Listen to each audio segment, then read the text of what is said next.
সকলকে শুভেচ্ছা জানিয়ে শুরু করছি বাংলা ভিউ সমসাময়িক প্রসঙ্গ। এই মুহূর্তে স্টুডিও থেকে সরাসরি যুক্ত হয়েছি আমি নাফিসা তানজিন। এই অনুষ্ঠানের মাধ্যমে আমরা আপনাদেরকে জানিয়ে দেওয়ার চেষ্টা করি সাময়িক সময়ে আলোচিত কিছু প্রসঙ্গ। আজ শনিবার ৫ চৈত্র ১৪২৮ বঙ্গাব্দ ১৯ মার্চ ২০২২ খ্রিস্টাব্দ। সিলেট ঢাকা মহাসড়কে ফের দুর্ঘটনা, নিহত ৩। সিলেট ঢাকা মহাসড়কে ট্রাক ও অটোরিকশার সংঘর্ষে ৩ জন নিহত হয়েছেন। শনিবার ১৯ মার্চ সকাল ৬:৩০টার দিকে মহাসড়কের মাধবপুর পৌরসভার জালালাবাদ গ্যাস ফিল্ডের সামনে এ দুর্ঘটনা ঘটে। নিহতরা হলেন উপজেলার আন্দিউরা ইউনিয়নের বারাচান্দুরা গ্রামের নফিল উদ্দিনের ছেলে মফিজুল মিয়া, আন্দিউর ইউনিয়নের মুরাদপুর গ্রামের মৃত মালিক মিয়ার ছেলে মাছ ব্যবসায়ী আমসু মিয়া ও অটোরিকশা চালক পূর্ব মাধবপুর গ্রামের মৃত আব্দুল খালেকের ছেলে মোহাম্মদ সামাদ আলী। পুলিশ ও স্থানীয়রা জানান, শনিবার সকাল ৬:৩০টার দিকে ঢাকা থেকে সিলেটগামী একটি ট্রাক ও বিপরীত দিক থেকে আসা একটি অটোরিকশার মুখোমুখি সংঘর্ষ হয়। এতে অটোরিকশাটি দুমড়ে মুচড়ে গিয়ে মফিজুল মিয়া ঘটনাস্থলেই মারা যান। মাধবপুর ফায়ার সার্ভিসের কর্মীরা আশঙ্কাজনক অবস্থায় অটোরিকশা চালক সামাদ আলী ও আমসু মিয়াকে উদ্ধার করে প্রথমে মাধবপুর উপজেলা স্বাস্থ্য কমপ্লেক্স এবং সেখান থেকে সিলেট ওসমানী মেডিকেল কলেজ হাসপাতালে প্রেরণ করা হয়। ওসমানী হাসপাতালে আসার পরে সামাদ আলী মারা যান। আমসু মিয়াকে ওসমানী হাসপাতালের চিকিৎসকেরা মৃত ঘোষণা করেন। শায়েস্তাগঞ্জ হাইওয়ে থানার ওসি মাইনুল ইসলাম জানান, খবর পেয়ে পুলিশ ঘটনাস্থলে গিয়ে মালবাহী ট্রাক ও অটোরিকশাকে আটক করেছে। ট্রাক আটক করা হলেও চালক পালিয়ে গেছে। সিলেটে গৃহবধূর ঝুলন্ত লাশ উদ্ধার। সিলেট মহানগরীর আখালিয়া এলাকার নোয়াপাড়ায় তাসনিয়া আক্তার সারা নামে এক গৃহবধূর ঝুলন্ত লাশ উদ্ধার করেছে পুলিশ। শুক্রবার ১৮ মার্চ রাত 10:30টার দিকে জালালাবাদ থানার একদল পুলিশ তার লাশ উদ্ধার করে। সারা জালালাবাদ থানার কুমারগাঁও এলাকার আলমগীর মিয়ার স্ত্রী। 2 বছর আগে তাদের বিয়ে হয়। তারা দীর্ঘদিন থেকে আখালিয়া নোয়াপাড়া এলাকায় শামীম আহমেদের বাসার ভাড়াটিয়া হিসেবে আছেন। তাদের কোনো সন্তান নেই। আলমগীর আরেকটি বিয়ে করেছেন। সে স্ত্রীকে তিনি অন্যত্র রেখেছেন। আলমগীর মিয়া জানান, শুক্রবার সন্ধ্যার দিকে তিনি অনেকক্ষণ সারাকে মোবাইলে কল দিলেও সারা রিসিভ করেননি। পরে তিনি সারার ঘরে এসে দেখেন তীরের সঙ্গে ওড়না পেঁচানো অবস্থায় সারার দেহ ঝুলছে। এ সময় স্থানীয়রা পুলিশে খবর দিলে রাত 10:30টার দিকে জালালাবাদ থানার একদল পুলিশ ঘটনাস্থলে এসে লাশ উদ্ধার করে। পরে ময়না তদন্তের জন্য মরদেহ সিলেট মেজি ওসমানী মেডিকেল কলেজ হাসপাতালে পাঠায় পুলিশ। এ বিষয়ে জালালাবাদ থানার ভারপ্রাপ্ত কর্মকর্তা ওসি নাজমুল হুদা বলেন, আলমগীর হোসেন বেশিরভাগ সময় বড় স্ত্রীর কাছে থাকতেন। এ নিয়ে সারা ও তার মধ্যে পারিবারিক কলহ ছিল। তিনি বলেন, প্রাথমিকভাবে ধারণা করা হচ্ছে এটি আত্মহত্যা। তবে ময়না তদন্তের পর নিশ্চিত করে বলা যাবে। স্বামীকে আমরা জিজ্ঞাসাবাদ করেছি। সাবেক রাষ্ট্রপতি শাহাবুদ্দিন আহমেদ আর নেই। সাবেক রাষ্ট্রপতি এবং সাবেক প্রধান বিচারপতি শাহাবুদ্দিন আহমেদ মারা গেছেন। ইন্না লিল্লাহি ওয়া ইন্না ইলাইহি রাজিউন। শনিবার ১৯ মার্চ সকাল 10:25 ঢাকার সম্মিলিত সামরিক হাসপাতালে মারা যান তিনি। বিষয়টি নিশ্চিত করেছেন সুপ্রিম কোর্টের স্পেশাল অফিসার মোহাম্মদ সাইফুর রহমান। সাবেক প্রধান বিচারপতি শাহাবুদ্দিন আহমেদ 1990 সালে এরশাদ সরকারের পতনের পর অন্তর্বর্তীকালীন সরকারের প্রধান ছিলেন। 1996 সালে আওয়ামী লীগ ক্ষমতায় আসার পর তাকে রাষ্ট্রপতি করা হয়। স্বামীকে বেঁধে স্ত্রীকে সংঘবদ্ধ ধর্ষণ। খুলনা মহানগরীতে স্বামীকে বেঁধে স্ত্রীকে সংঘবদ্ধ ধর্ষণের অভিযোগে মামলা করেছেন এক নারী। মহানগরীর খানজাহান আলী থানার শিরোমণি এলাকার তেঁতুলতলা লেভেল ক্রসিং এর পাশে কামরুলের গ্যারেজে শুক্রবার রাতে 9:30টার দিকে ধর্ষণের ঘটনা ঘটে বলে জানিয়েছেন ওই নারী। স্থানীয়রা জানান, রাতে স্বামী স্ত্রী কামরুলের গ্যারেজের সামনে থেকে যাচ্ছিলেন। সে সময় 4-5 জন লোক ওই দম্পতিকে গ্যারেজের মধ্যে নিয়ে স্বামীকে বেঁধে স্ত্রীকে ধর্ষণ করেন। খানজাহান আলী থানার ভারপ্রাপ্ত কর্মকর্তা প্রবীর কুমার বিশ্বাস বলেন, ওই নারী শুক্রবার রাতে 4 জনকে আসামি করে মামলা করেছেন।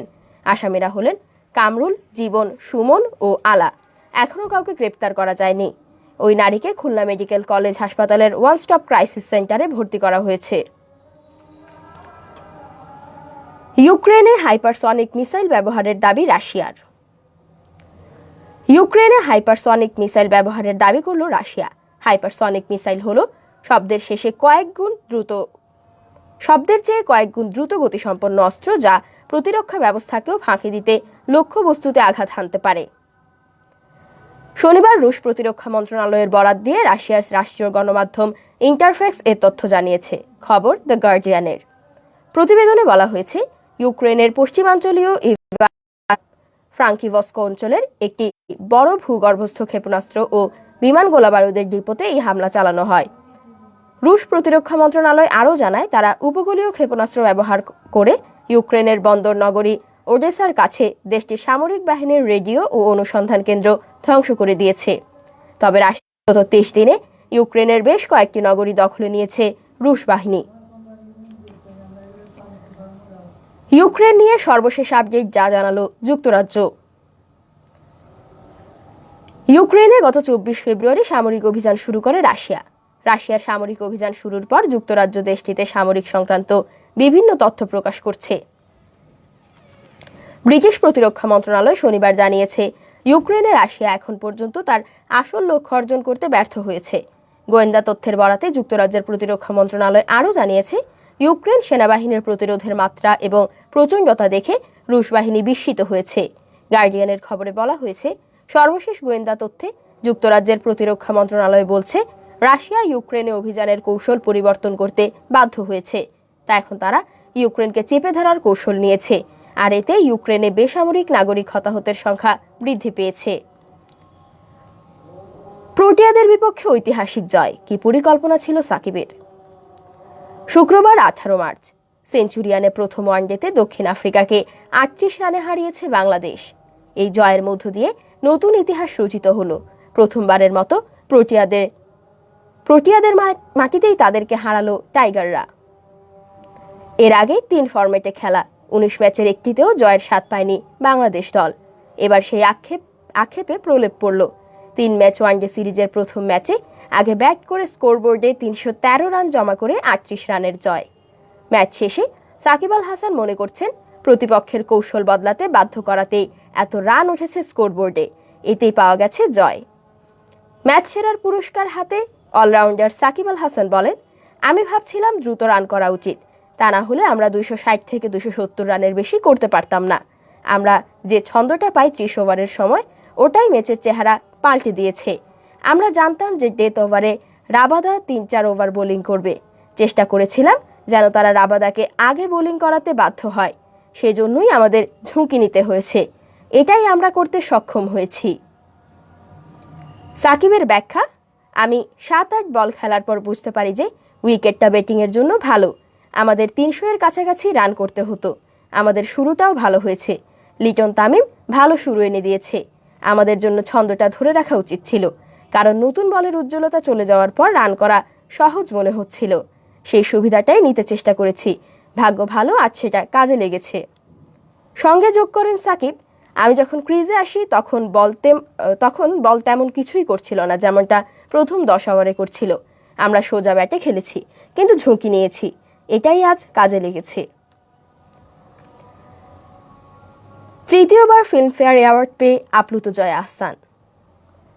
আবারও ভারতের সম্মানজনক ফিল্মফেয়ার বাংলা পুরস্কার জিতে নিয়েছেন 2 বাংলার জনপ্রিয় অভিনেত্রী জয়া আহসান। 2021 সালে মুক্তিপ্রাপ্ত অতনু ঘোষ পরিচালিত বিনু সুতোয় সিনেমার জন্য তিনি এবারের সম্মাননাটি পেলেন।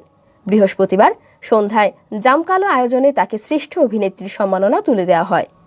3 বার ফিল্মফেয়ার অ্যাওয়ার্ডস পেয়ে উচ্ছ্বসিত জয়া আহসান। তিনি নিজের ফেসবুক স্ট্যাটাসে লিখেছেন, পরপর 3 বারের জন্য ফিল্মফেয়ার পুরস্কারে সম্মানিত হতে পেরে আপ্লুত। শ্রেষ্ঠ অভিনেত্রীদের জনপ্রিয় বিভাগে বিনু সুতোয় সিনেমার জন্য কৃষ্ণ সুন্দরী হাতে এলেন। ধন্যবাদ দর্শক এবং ফিল্মফেয়ার পুরস্কার কর্তৃপক্ষকে এত ভালোবাসা দেওয়ার জন্য। জয়া আরও লিখেছেন, আমার পরিচালক অতনু ঘোষ বিনু সুতোয় সিনেমার মধ্য দিয়ে যে নাগরিক রূপকথা বুনেছেন, তার রেশ রয়ে গেল এই প্রাপ্তিতে। সিনেমার সমস্ত টিমকে ধন্যবাদ জানাই ফিল্মফেয়ারের মঞ্চে সমালোচকদের পছন্দের সেরা সিনেমা, সমালোচকদের পছন্দের সেরা পরিচালক ও সেরা সম্পাদনার শিরোপা জয়ের জন্য। বিনু সুতোর বুনন আরও পোক্ত হলো আজ। শ্রেষ্ঠত্বের শিরোপা উজ্জ্বলতর হোক, সকলকে শুভেচ্ছা জানাই। উল্লেখ্য, 2019 সালে টলিউডের বিজয়া ও রবিবার সিনেমার জন্য ফিল্মফেয়ার বাংলা পুরস্কারে সেরা অভিনেত্রী হন জয়া আহসান। এরপর 2016 সালে ঈগলের চোখ, 2018 সালে বিসর্জন ও 2014 সালে আবর্ত সিনেমার জন্য ফিল্মফেয়ার অ্যাওয়ার্ডে মনোনয়ন পেয়েছিলেন জয়া। এই দুনিয়ায় নারী হওয়া খুব সহজ নয়। প্রভা। ধর্ষণের শিকার হলে অভিযোগের আঙুল আগে তার দিকেই তোলা হয়। নারীর চরিত্র নিয়ে প্রশ্ন করা হয়, পোশাক নিয়ে প্রশ্ন করা হয়। ছেলে সন্তানের জন্ম না হলে সন্তান বিপথে গেলেও নারীকে অভিযুক্ত করা হয়। স্বামী বিপথে গেলে স্বামীর খারাপ আচরণ করলেও দোষ নারীকেই দেওয়া হয়। বলা হয় নিশ্চয়ই নারীরই দোষ ছিল, নইলে স্বামী এমনটা করলো কেন। এসব মন মানসিকতার প্রতিবাদ জানিয়েছেন মডেল অভিনেত্রী সাদিয়া জাহান প্রভা। ইনস্টাগ্রামে দীর্ঘ একটি স্ট্যাটাস দিয়েছেন তিনি।